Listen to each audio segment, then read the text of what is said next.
जय गुरु जी संगत जी। गुरु जी के चरणों में कोटि कोटि प्रणाम और गुरु जी की प्यारी संगत को मेरी तरफ से प्यार भरी नमस्कार।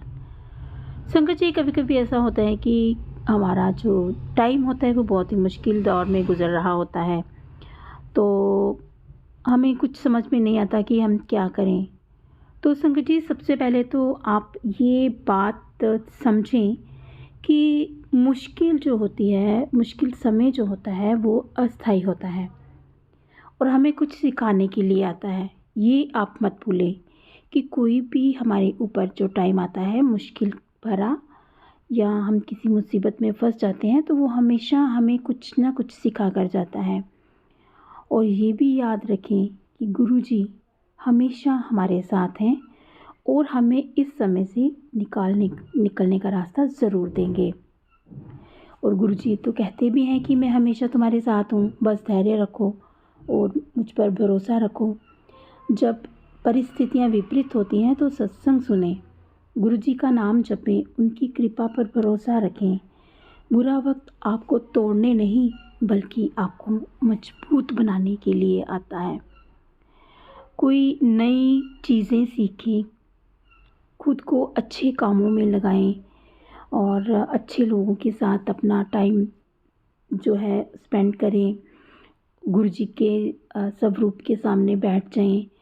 अपनी जो परेशानी है वो गुरुजी से कहें। गुरुजी हमारी ज़रूर सुनते हैं।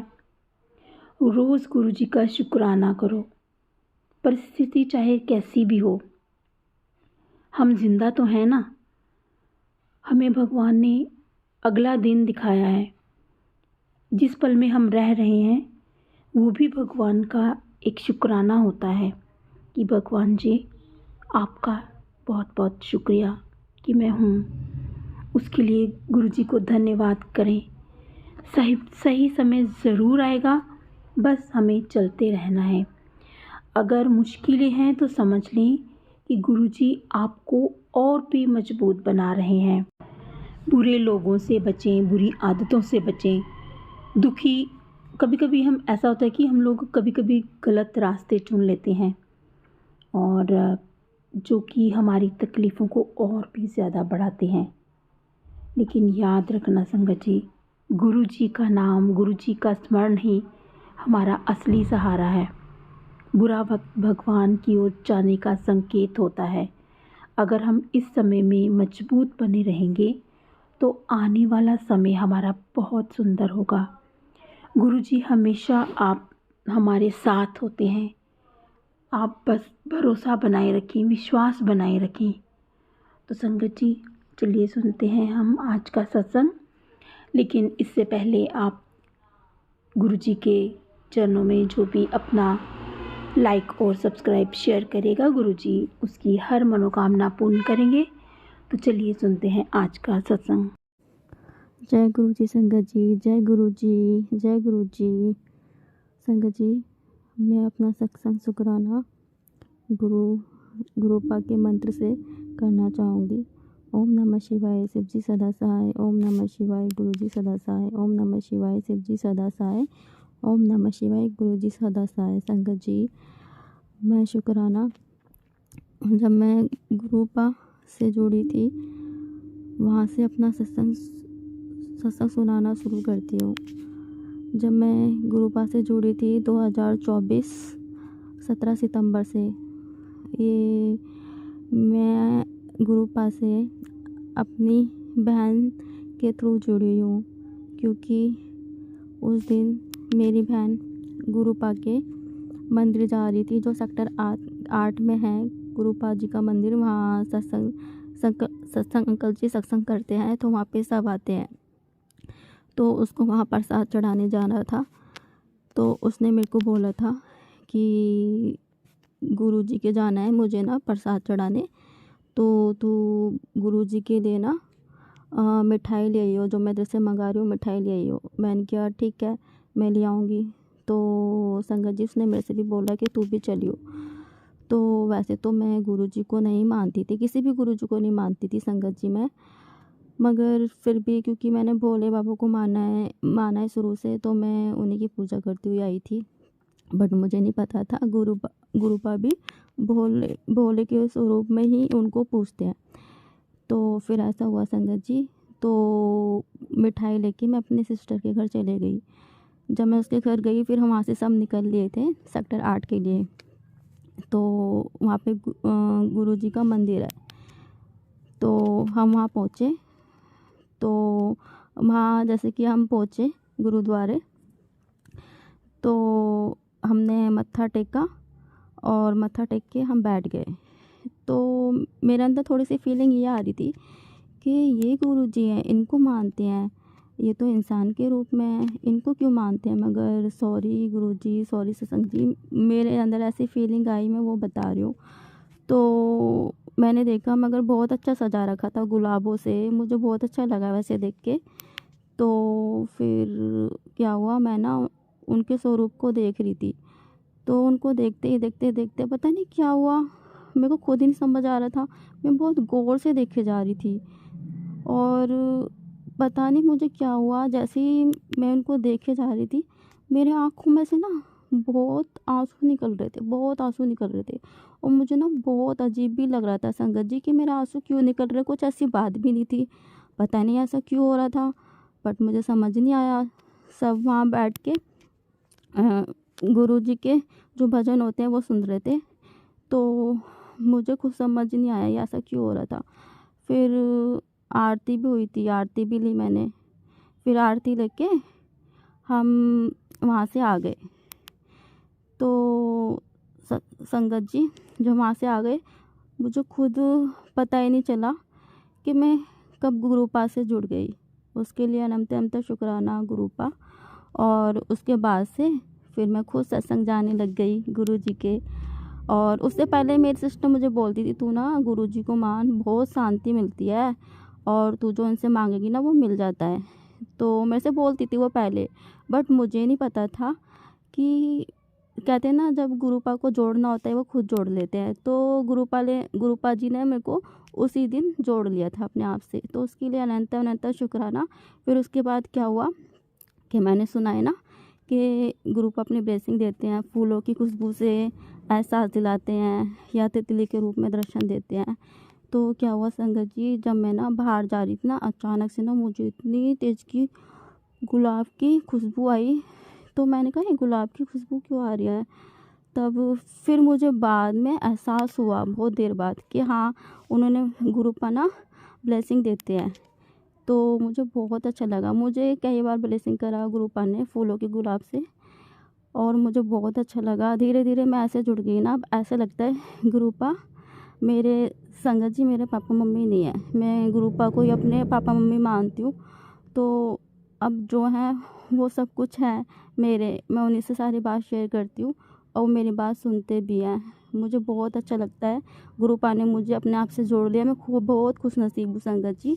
बस मुझे यही सत्संग शेयर करना था और अब मैं यहाँ पे विराम करती हूँ और अपने गुरुपा के मंत्र जाप से ओम नमः शिवाय शिव जी सदा सहाय, ओम नमः शिवाय गुरु जी सदा सहाय, ओम नमः शिवाय शिव जी सदा सहाय, ओम नमः शिवाय गुरु जी सदा सहाय। जय गुरु जी, जय गुरु जी संगत जी। जय गुरु जी, जय गुरु जी, शुक्राना गुरु जी, जय गुरु जी संगत जी, जय गुरु जी। ओम नमः शिवाय शिव जी सदा सहाय, ओम नमः शिवाय गुरु जी सदा सहाय, ओम नमः शिवाय शिव जी सदा सहाय, ओम नमः शिवाय गुरु जी सदा सहाय। जय गुरु जी। संगत जी मैं अपना सत्संग शेयर करना चाहती हूँ। अभी कुछ दिनों की बात है, सब लोग प्रयागराज जा रहे थे नहाने, मैं भी जाना चाहती थी, बट मेरा जाते जाते रह गया किसी प्रॉब्लम से। बट मेरा बहुत मन था कि मैं प्रयागराज नहा कर आऊँ, गंगा स्नान करके आऊँ, बट मैं नहीं जा पाई। और बहुत लोग जा रहे थे, बोल भी रहे थे, मेरा बुलावा भी आना था, बट मैं जा ही नहीं पा रही थी, पता नहीं क्यों। तो मैंने गुरुपा से कहा कि गुरुपा मुझे नहीं पता, मैं अभी नहीं जा पा रही, मगर मुझे जाना है। पता नहीं क्या हुआ, अचानक से मैं नहीं जा पाई किसी भी प्रॉब्लम से। फिर अचानक से मेरे पास मैसेज आता है गुरुजी का कि बेटा मैं तेरे को ना यात्रा ब्लेस कर रहा हूँ, धार्मिक यात्रा ब्लेस कर रहा हूँ। तो मैं कह रही मेरे को कौन सी यात्रा ब्लेस करा, मुझे लगा कि हाँ मैं वहाँ नहीं जा पाई नहान करने प्रयागराज, तो शायद वहाँ का गुरु जी मुझे ब्लेस कर रहेंगे जाने के लिए। तो फिर उसके कुछ दिनों बाद फिर ये हुआ कि मेरा बुलावा खाटू श्याम से आ रहा था। मेरी एक भाभी है जो खाटू श्याम जाती है, तो उनका फ़ोन आया था, मेरे से बोल रही थी सीट खाली है कि तुम्हें जाना है। तो पहले मैंने बोला कि नहीं मैं नहीं जा पाऊँगी, क्योंकि मेरी तबीयत भी थोड़ी बीच में ख़राब चल रही थी, फिर घर की भी थोड़ी सी प्रॉब्लम थी, इसलिए मैं नहीं जा पा रही थी। फिर उन्होंने कहा देख लो बता देना अगर आपको जाना हो तो। मैंने कहा चलो ठीक है। फिर बीच में संगत जी पता नहीं क्या हुआ कि मेरे ना कहीं से सुनने में आ रहा था, यानी कि खाटू श्याम जी के गाने, या मैं कहीं जा रही हूँ तो खाटू श्याम, यानी कि खाटू श्याम के मैसेज आ ही रहे थे। तो मुझे लगा कि शायद मेरा ना बुलावा है, तो मैंने कहा चलो देखते हैं, अगर मेरा बुलावा होगा तो शायद मैं चली जाऊँ। फिर क्या होता है संगत जी, बाद में मेरे पास कुछ दिनों बाद फिर भाभी का फ़ोन आता है मेरी कि देखो चल लो, एकादशी जो भी गई है ना, तो उन्होंने कहा एकादशी पे हम लोग सब जा रहे हैं, तुम भी चल लो। तो मैंने कहा चलो ठीक है फिर मैं चल लेती हूँ, मैंने ऐसे बोल के। फिर अगले दिन हमें जाना ही था मॉर्निंग में, तो सॉरी मॉर्निंग में शाम को जाना है, तो हम शाम को निकल गए थे यहाँ से। फिर वहाँ से मुझे नहीं पता था कि एकादशी वाले दिन, जैसे कि खाटू श्याम बाबा के कुछ घंटे पहले ही वहाँ से जैसे कि उठान उठाया जाता है, जैसे कि तुम्हारी कोई इच्छा हो तो उठान उठाते हैं ना। तो मुझे नहीं पता था, शायद खाटू श्याम बाबा चाहते हो। मैंने पहली बार उठान उठाया था और मुझे बहुत अच्छा लगा पहली बार। और मुझे नहीं पता जो भी चीज़ थी, शायद जो मैं मांग रही हूँ वो पूरा होने जा रहा हो, और शायद हो भी रहा है वो पूरा। इसलिए शायद ये चीज़ करवानी थी, इसलिए गुरुपा ने मुझे खाटू श्याम यात्रा ब्लेस करी, और वो बहुत अच्छे से पूरी भी हुई, और मुझे बहुत अच्छा भी लगा खाटू बाबा के दर्शन करने। तो फिर मैंने कहा इसलिए शायद मैं प्रयागराज ना जाकर मेरे गुरुपा ने मुझे खाटू श्याम बाबा की यात्रा ब्लेस करी, उसके लिए अनंत अनंत शुक्राना गुरुपा। और एक और बात, मेरी तबीयत बहुत ज़्यादा ख़राब चल रही थी, तो गुरुपा भी मैसेज मुझे दे रहे थे कि बेटा तेरी तबीयत ठीक हो जाएगी। तो मैं अपनी तबीयत से बहुत ज़्यादा परेशान हूँ। हाँ, मुझे ये फील भी होता है कि कहीं ना कहीं गुरुपा मेरे साथ हैं, जो मुझे एहसास दिलाते रहते हैं। मैं बहुत पहले बीच में मैं बहुत अच्छे से काम कर रही थी, खा रही पी रही थी, मेरी भूख प्यास सब मिट गई है, पता नहीं क्या हो गया। या फिर ये शायद होली का दिन आता है तो कहते हैं कि कुछ ना कुछ प्रॉब्लम हो जाती है, कुछ लोगों की तबीयत ख़राब रहती है या कुछ कोई करता है, तो पता नहीं, मुझे विश्वास तो नहीं है इन चीज़ों पे वैसे, बट ये चीज़ होती है। मगर फिर भी मैंने कहा चलो क्या पता, मैं क्या ग्रुप आए तो मुझे कुछ हो नहीं सकता। बट ग्रुप का मैसेज आता है मेरे पास कि बेटा मैं सबको ठीक कर दूँगा, तेरी बीमारी प्रॉब्लम जो भी है सबको ठीक कर दूँगा, और तेरी ज़िंदगी में बहुत सारी खुशियाँ भी आने वाली है। तो उन खुशियों का मुझे इंतज़ार भी है। और गुरुपा जो मेरी तबीयत ठीक कर रहे हैं धीरे धीरे, उसके लिए भी अनंत अनंत शुक्राना। मैं बहुत खुश हूँ कि गुरुपा मेरे साथ हैं। हाँ, एक पल को थोड़ा सा नर्वस हो जाती हूँ, क्योंकि मेरी मम्मी नहीं है, मैं अपनी मम्मी को बहुत ज़्यादा मिस कर रही थी, तो मैं गुरुपा से बोलती रहती हूँ। तो गुरुपा ऐसा नहीं है, सपने में मेरी मम्मी से मिलवा भी देते हैं। आज मेरी मम्मी का सपना मुझे आया, क्योंकि मैं अपनी मम्मी को बहुत कल मिस कर रही थी, तो गुरुपा ने मेरी मम्मी से मुझे मिलवा दिया। और पता है संगत जी, मैं अपनी मम्मी से कह रही हूँ मम्मी मैं सत्संग जा रही हूँ गुरु जी के, तो मैं जाऊँ? तो मेरी मम्मी कह रही है हाँ बेटा जा। तो उसके लिए भी अनंत अनंत शुक्राना गुरुपा। सच में गुरुपा बहुत प्यारे गुरुपा हैं, सच में गुरुपा ने खुद से मुझे जोड़ा, उसके लिए अनंत अनंत शुक्राना गुरुपा। आई लव यू गुरुपा, आई लव यू। मैं तो कितनी बार भी गुरुपा के लिए शुक्राना करूँ संगत जी, वो बहुत कम है। सच में बहुत अकेला महसूस करती थी। जो मेरे अपने भी थे, मेरे फ्रेंड, मेरा परिवार, वो कोई मेरे साथ होके भी साथ नहीं है, बट मेरे गुरुपा मेरे साथ हैं, मुझे हर पल एहसास दिलाते हैं। और मैं अपनी मम्मी को बहुत ज़्यादा मिस करती हूँ। मैं अगर वो कहते हैं कि पुत्र तो टेंशन मत ले, क्योंकि मैं अपने गुरुजी को मम्मी पापा सब मानती हूँ और मुझे वो एहसास दिला देते हैं कि मैं अकेली नहीं हूँ। उसके लिए भी अनंत शुक्राना गुरुपा, अनंत शुक्राना। जय गुरुजी, शुक्राना गुरुजी। आई लव यू गुरुपा। ओम नमः शिवाय, शिव जी सदा सहाय। ओम नमः शिवाय, गुरुजी सदा सहाय। जय गुरुजी।